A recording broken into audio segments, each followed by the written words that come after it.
आज की post cancer से मुतालिक है। आइए जानते हैं कैंसर के बारे में। ह्यूमन बॉडी मुश्तमिल है ट्रिलियंस ऑफ सेल्स पर, रफली 40 ट्रिलियन सेल्स पर। अब ट्रिलियन कितना बड़ा नंबर है? इतना बड़ा कि इसमें 12 सिफर होते हैं, यानी 13 डिजिट नंबर हुआ। अब ये सेल्स टूटते बनते रहते हैं। That's normal and healthy. मतलब सेल डिवीजन का प्रोसेस चलता रहता है और ज़िंदगी रवां दवां रहती है। सेल डिवीजन में सेल 2 हिस्सों में तकसीम हो जाता है। पुराना सेल अपनी कॉपी बनाता है और 2 नए सेल्स बन जाते हैं। बर्थ से लेकर डेथ तक सेल डिवीजन ही की वजह से हमारी बॉडी ग्रो करती है और सेल डिवीजन ही की वजह से हमारी बॉडी हर तरह के डैमेज को रिपेयर भी करती है। अब हेल्दी बॉडी में ना सिर्फ नए खलिए बनते हैं बल्कि पुराने और ख़राब खलिए सेफ तरीके से डिस्ट्रॉय भी होते रहते हैं और हमारी बॉडी उनको ठिकाने लगाना जानती है। इस प्रोसेस को हम नेचुरल सेल डेथ या एपोप्टोसिस कहते हैं।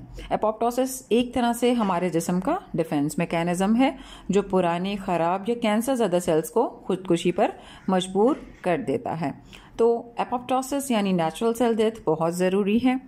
रिन्यूअल और ट्रांसफॉर्मेशन की तरफ बढ़ती है बॉडी इससे, और एपोप्टोसिस में ख़राब सेल साफ सुथरे तरीके से टूटकर ख़त्म हो जाते हैं। बॉटम लाइन ये है कि अगर सेल डिवीजन में कोई मसला हो जाए तो एपोप्टोसिस हो जाती है, और अगर एपोप्टोसिस रुक जाए तो फिर गड़बड़ स्टार्ट हो जाती है हमारी बॉडी में। अब वापस चलते हैं ग्रोथ पर। सेल डिवीजन के नतीजे में तमाम लिविंग थिंग्स ग्रो करती हैं, और कि जो भी चीज़ ग्रो करती है उसमें डीएनए की प्रेजेंस यकीनी है। जैसा कि इंसान, जानवर, वेजिटेबल्स, फ्रूट, बैक्टीरिया, इन सब में डीएनए पाया जाता है। ये भी जान लें कि हर ऑर्गेनिज्म में सेल्स एक मुस्तकिल निज़ाम के तहत काम करते हैं। हमारा जिस्म एक कॉम्प्लेक्स डायनामिक सिस्टम की तरह है और पूरे जिस्म की एग्जिस्टेंस इंटरकनेक्टेड है। हमारे सेल सिस्टम्स के रूल्स एंड रेगुलेशंस को फॉलो करते हैं, यानी हमारे जिस्म के खलियात या सेल्स बगैर सोचे समझे कुछ नहीं करते बल्कि वो जिस्म के मुकर्ररा उसूलों के मुताबिक काम करते हैं। यानी एक तरीके से ये कह लें कि हमारे सेल्स प्रोग्राम्ड हैं, और ये प्रोग्रामिंग इंस्ट्रक्शंस दे कौन रहा है? हैंडलर कौन है? मास्टर कोड किसके पास है? द आंसर इज डीएनए के पास।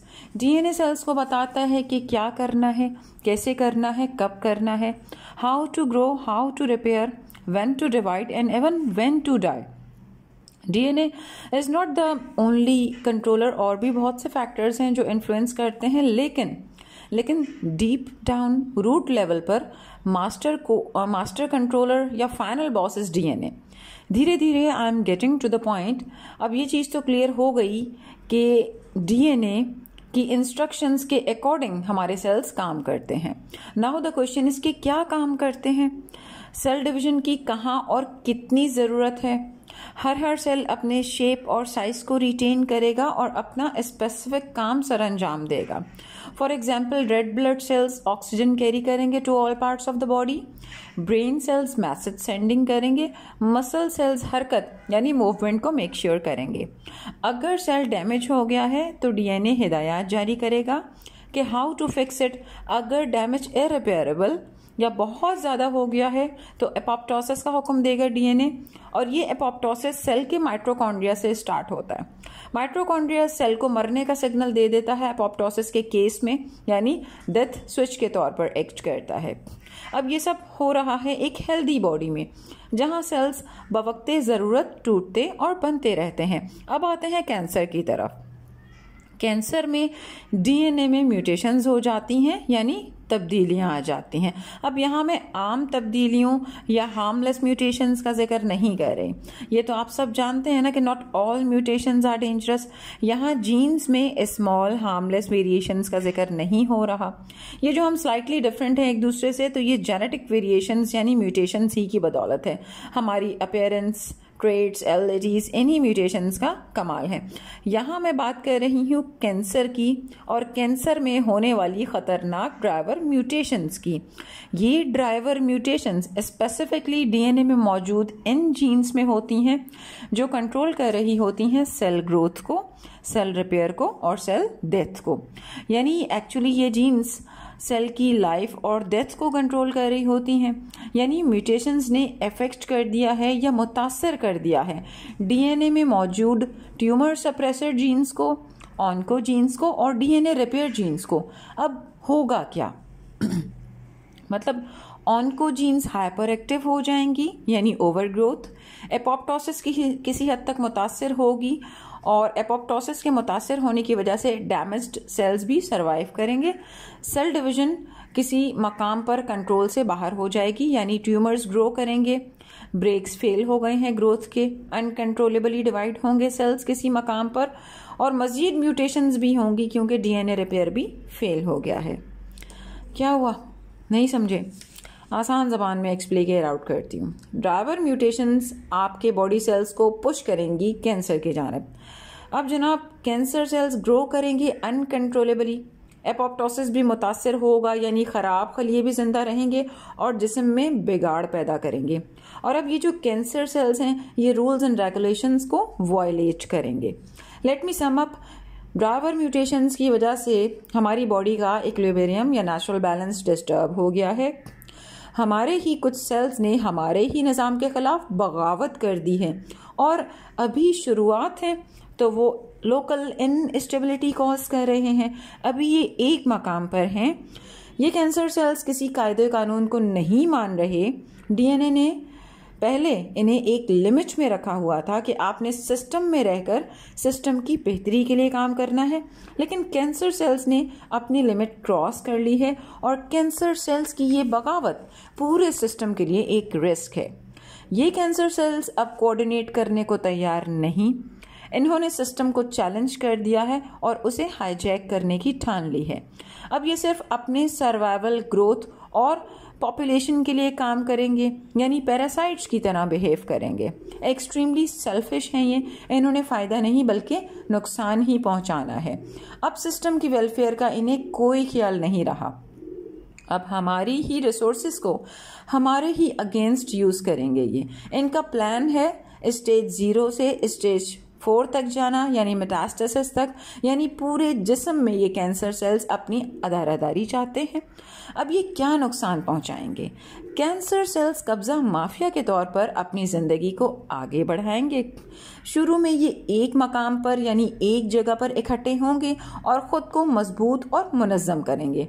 फिर ये आगे बढ़ेंगे और मुख्तलिफ मकामात पर कब्जे की कोशिश करेंगे। जहाँ पर भी इनका कब्जा हो वहाँ ये इनस्टेबिलिटी कॉज करते हैं। जहाँ ये पहुँच जाते हैं वहाँ फिर मामूल के मुताबिक काम नहीं होता। क्यों? क्योंकि ये कौन सा मेरिट पर आए हैं, जगह घेर ली है, कब्जा मार लिया है, लेकिन काम करना नहीं इन्हें आता। और नॉर्मल सेल्स को भी ये सप्रेस करते हैं, उनकी फंक्शनिंग को भी ये मुतासर करते हैं। लेट सपोज कि ये जिगर के किसी हिस्से पर काबिज हो गए तो जिगर की फंक्शनैलिटी किसी न किसी हद तक मुतासर होगी, क्योंकि ना इन कैंसर सेल्स को काम करना आता है, ना ही ये स्पेशलाइज्ड हैं और ना ही ये मास्टर कोड पर अमल पैरा हैं। तो मेस तो क्रिएट करेंगे ना ये। अब जगह पर कब्जा मारा है तो रिसोर्सेज पर भी हाथ साफ करेंगे। सर्वाइवल, ग्रोथ और पॉपुलेशन बढ़ाने के लिए एनर्जी दरकार है इन्हें। अब अजीब बात यह है कि फर्मेंटेशन के प्रोसेस के ज़रिए ये तवानाई हासिल करते हैं तो ऑक्सीजन की शदीद कमी में भी ज़िंदा रह लेंगे और एब्सेंस में भी ज़िंदा रह लेंगे। और माइटोकॉन्ड्रिया को भी इन्होंने साइडलाइन कर दिया है, मतलब कैंसर सेल्स का death switch off. Now the big question is, अब क्या होगा? अब एक बाज़ाब्ता जंग शुरू होगी सर्वाइवल की कैंसर सेल्स और सिस्टम के दरमियान। ये जंग ऑलरेडी आपके जिस्म में पहले से ही छिड़ी हुई थी, लेकिन आप बेखबर थे। डायग्नोसिस के बाद आप पूरी तरह बाखबर हैं। अब आपका क्या ख्याल है, हमारे 40 ट्रिलियन सेल्स फौरन सरेंडर कर देंगे? नहीं, ये सर्वाइवल की जंग है और हमारे सेल्स बहुत अच्छे से लड़ना जानते हैं। पहले आप बेखबर थे लेकिन आप अब बाखबर हैं, एंड दिस बाखबरी can make a big difference. आप अपने सेल्स को स्ट्रेंथन कीजिए। यहाँ मैं कुछ और बातें भी क्लैरिफाई कर दूँ। इब्तदाई तौर पर ट्यूमर एक बॉर्डर लाइन एंटिटी के तौर पर एग्जिस्ट करता है, जैसे एक मिट्टी में दबा हुआ बीज, यानी ये मौजूद तो है लेकिन साइलेंट एग्जिस्टेंस है इसकी, पोटेंशियल भी है इसके अंदर, लेकिन जब तक फेवरेबल कंडीशंस नहीं होंगी तब तक ये बीज ग्रो नहीं करेगा। लेकिन अगर इस बीज को सनलाइट, पानी और न्यूट्रिएंट्स मिल जाएं तो फिर वो ग्रो करेगा। इसी तरह इनिशियली ट्यूमर भी साइलेंट और माइक्रोस्कोपिक होता है। कुछ पता नहीं कि ग्रो करे या नहीं, मगर जैसे ही ब्लड वेसल इस तक पहुंचती है, यानी जैसे ही इसे रिसोर्सेज मिलती हैं, ये फैलता है। इसे कहते हैं एंजियोजेनेसिस। एंजियोजेनेसिस के बाद ट्यूमर को oxygen, glucose, nutrients, growth signals मिलते हैं ब्लड सप्लाई के थ्रू। एंजियोजेनेसिस के बाद ट्यूमर जारहाना तौर पर बढ़ने लगता है। लेकिन द गुड न्यूज़ इज़ कि ट्रीटमेंट के थ्रू और ऐसे बहुत से नेचुरल कंपाउंड्स भी हैं जिनके ज़रिए ट्यूमर्स की खून की नालियों को मुतासर किया जा सकता है और ट्यूमर के बढ़ने के अमल को रोका जा सकता है, यानी इनहिबिट किया जा सकता है एंजियोजेनेसिस को। तो आप अपने हेल्थ केयर प्रोफेशनल से ये चीज़ ज़रूर डिस्कस करें। कुछ नेचुरल कंपाउंड्स भी टारगेट करते हैं ट्यूमर की ब्लड वेसल्स को, जिससे ट्यूमर की सप्लाई लाइन कट ऑफ हो जाती है। तो कैंसर सेल्स को स्टार्व करने का बहुत अच्छा तरीका ये है कि उसकी सप्लाई चेन को मुतासर किया जाए। अच्छा, अब कुछ केसेस में ऐसा भी होता है कि किसी को इनिशियल स्टेज का कैंसर हुआ, वो ट्रीटमेंट करवाकर बंदा ठीक हो गया, लेकिन कुछ अरसे या कुछ सालों के बाद कैंसर रिलैप्स कर जाता है। फिर देसी ज़बान में हमें बताया जाता है कि कोई जड़ रह गई होगी वगैरह वगैरह। अब ये जो जड़ या रूट है, असल में ये कैंसर का स्टेम सेल होती है। ज़्यादातर लोग ट्यूमर को सप्रेस करने की कोशिश करते हैं, ट्यूमर के बारे में बहुत कंसर्न्ड होते हैं।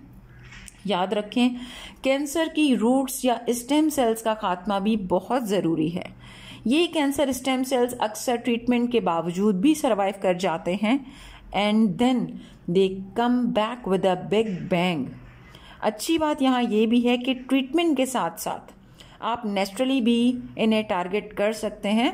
रिसर्च कीजिए और अपने हेल्थ केयर प्रोफेशनल से कैंसर के स्टेम सेल्स को किस तरह से टारगेट करना है, ये चीज़ ज़रूर डिस्कस कीजिए। अच्छा, बात हो रही थी जंग की, कि एक जंग छिड़ गई है सर्वाइवल की सिस्टम के दरमियान और कैंसर सेल्स के दरमियान। अब इस जंग में जीत इसी की होगी जो स्ट्रैटेजिक तरीके से अपनी स्ट्रेंथ में इजाफा करेगा और ओपोनेंट को जेर करेगा बेटर प्लानिंग और इफेक्टिव टैक्टिक से। अनएक्सपेक्टेड चैलेंजेस आएंगे, लेकिन आपने मजबूत रहना है, घबराना नहीं है, हेल्दी हैबिट्स अपनानी है, अपनी डिफेंस लाइन को स्ट्रॉन्ग कीजिए। अहम तरीन फिक्रा बोलने जा रही हूँ मैं। कोई ऐसा काम ना कीजिए जिससे आपका इम्यून सिस्टम सप्रेस हो। नेचुरल किलर सेल्स को एम्पावर कीजिए। अब यहाँ वो बात समझ जाएं जो मैंने नहीं कही। Read between the lines, I repeat, कोई ऐसा काम ना कीजिए जिससे आपका इम्यून सिस्टम सप्रेस हो। बहुत सी ट्रेडिशनल मेडिकल प्रैक्टिसेस इस फिक्रे की जद में आ गई हैं। Proper sleep, balanced diet, sunlight, exercise और नेचुरल एड्स के साथ साथ स्ट्रेस मैनेजमेंट पर भी आपने ज़ोर देना है। माइंडफुलनेस, मेडिटेशन और ऑलमाइटी अल्लाह से जुड़ जाना है। कैंसर ट्रीटमेंट में इम्यूनोथेरेपी बहुत ऊपर जा रही है इस वक्त। स्टेज 4 में भी रिवर्सल पॉसिबल है, इसे मैनेज किया जा सकता है इम्यूनोथेरेपी के थ्रू। इम्यूनोथेरेपी का ऑप्शन अवेल करने से पहले अपनी गट हेल्थ पर फोकस कीजिएगा, अपनी गट हेल्थ को मैक्सिमाइज कीजिएगा ताकि इम्यूनोथेरेपी इफेक्टिव रहे। डिटॉक्सिफिकेशन पर भी फोकस कीजिएगा, कैंसर सेल आपके अंदर जिंदा रहे या वो मरे, वो टॉक्सिन्स ज़रूर एक्यूमुलेट करता है और टॉक्सिन्स रिलीज़ भी करता है। और वो तमाम चीज़ें अपनी डाइट में इन कीजिए जो आपकी बॉडी को डिटॉक्सिफाई करती हैं। और रिफाइंड फ्लावर और रिफाइंड शुगर को लाइफ से निकाल दीजिए। कुरान पढ़ें और कुरान सुनें। कुरान की फ्रीक्वेंसी बहुत हीलिंग है, आपकी सोच है, it can do wonders. Last but not the least, restore कीजिए माइटोकॉन्ड्रियल फंक्शन को। ये समंदर को कूजे में बंद कर दिया है मैंने। गूगल कीजिए, सर्च कीजिए, फ़ायदा उठाइए, अपने हेल्थ केयर प्रोफेशनल से डिस्कस कीजिए कि माइटोकॉन्ड्रियल फंक्शन को किस तरह से रेस्टोर करना है। तकरीबन 12 से 14 शॉर्ट्स मौजूद हैं चैनल पर, वो भी देखिए। कैंसर कॉजेस से मुताल्लिक हैं कि म्यूटेशंस होती क्यों हैं। अब आते हैं थोड़ा सा माइंड कंट्रोलिंग की तरफ। ऑब्वियसली जब भी कोई शख्स बीमार होता है तो वो किसी ना किसी हद तक साइकोलॉजिकली भी इफेक्ट होता है, तो आपने पॉजिटिव रहना है, नेगेटिविटी को अपने ऊपर हावी नहीं होने देना, अच्छी उम्मीद रखनी है आपने ऑलमाइटी अल्लाह से, ताकि आपके इम्यून सिस्टम को बूस्ट मिले और कॉर्टिसोल यानी स्ट्रेस हार्मोन नीचे जाए। पॉजिटिविटी एम्पावर करती है नॉर्मल सेल्स को। याद रखिए आपका हर सेल ऑलमाइटी अल्लाह के हुक्म का ताबे है।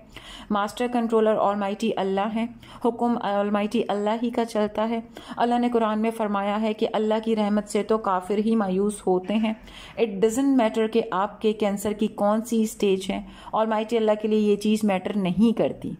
B delusional in your prayer, realistic approach के साथ दुआ मत मांगे। जिससे आप मांग रहे हैं वो हर शय पर कादिर है, वो वर्स्ट से वर्स्ट सिचुएशन को भी फ्लिप करने पर कादिर है, वो सब कुछ कर सकता है।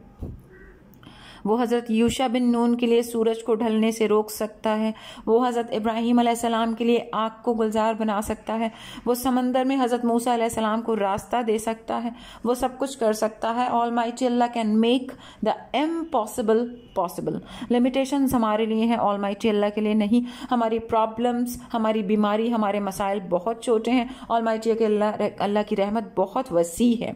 इंसानी सोच और कवानीन धरे के धरे रह जाते हैं जब ऑलमाइटी अल्लाह कुन कह दे। और याद रखें, जब कोई उम्मीद ना हो तब ज़्यादा शान से मांगें, तभी मुआवजे होते हैं। बहुत बहुत शुक्रिया।